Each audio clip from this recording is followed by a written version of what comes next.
أعوذ بالله من الشيطان الرجيم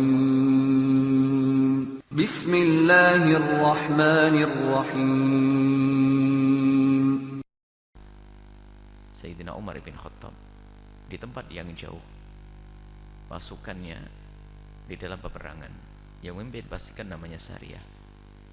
Sariyah memimpin pasukan di dalam peperangan dalam keadaan terjepit, bingung harus kemana untuk menyelamatkan pasukan ini. Ada suara yang datang, ya Sariyah, al-jabal, al-jabal, al-jabal. Ada suara Sayyidina Umar, pada Sayyidina Umar lagi khutbah Jum'ah di Madinah sana. Perjalanan yang sangat jauh, tiba-tiba dengar suara Sayyidina Umar bin Khattab, dan itu dinukil riwayat mutawatir. Jadi bagaimana suara Sayyidina Umar? Gak pakai mikrofon, gak pakai HP, tapi terdengar. Itu adalah karomah. Jadi karomah itu hak.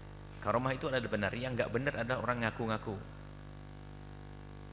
Kadang-kadang muridnya membesar-besarkan yang berlebihan, hanya pengen orang yang dibesarkan nanti semakin dikagumi, nanti dia pun numpang. Dia akhirnya menjadi ikut dibesarkan, bukan karena sungguh, tapi karena dusta. Atau mungkin membuat cerita, seseorang pengen dikeramatkan, membuat cerita dan berdusta. Sampai termasuk karomah adalah di saat seseorang bisa bertemu dengan baginda Nabi adalah karomah, kemuliaan. Tidak semua orang bisa ketemu dengan Rasulullah sallallahu alaihi wasallam. Makanya kalau ada seorang bertemu dengan Rasulullah adalah istimewa. Yang jadi masalah bukan itu. Yang jadi masalah adalah ngaku-ngaku dan berdusta.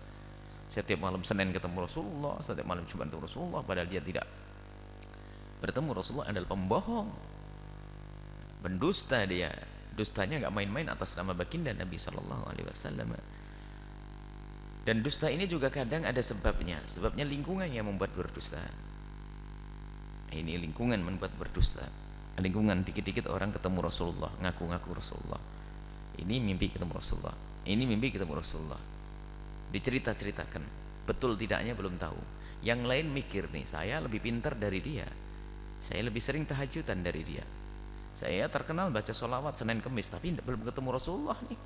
Malu dong. Akhirnya besok saya ketemu Rasulullah, berbohong dia. Akhirnya sak pondok bohong semuanya. Di sini tidak boleh. Kalau kamu ketemu Rasulullah, itu antara dirimu dengan Rasulullah. Nggak usah cerita-cerita ke yang lain. Kalau cerita mungkin malah ini berbahaya. Tidak usah cerita kepada siapapun, itu urusanmu dengan Rasulullah. Cerita. Dan mungkin seorang guru setiap hari bercerita, semalam ketemu Rasulullah, perilakunya tambah baik atau tidak? Mau ketemu seorang alim saja mempengaruhi dalam kehidupan kita bagaimana bertemu dengan Rasulullah. Akhlaknya tentu sangat istimewa. Bertemu Rasulullah di dalam mimpi, banyak dusta, pembohong atas nama tasawuf. Tasawuf tidak berbohong, yang dihindari bohong. Mimpi ketemu Rasulullah, hayyalana. Jika ada di antara kalian bertemu dengan Rasulullah, itu antara dirimu dengan Rasulullah. Itu kenikmatan besar yang Allah berikan kepadamu. Jangan sampai nikmat itu menjadi sebab dirimu sombong. Sudah pernah bertemu Rasulullah, ditinggal oleh Rasulullah dengan kesombongan.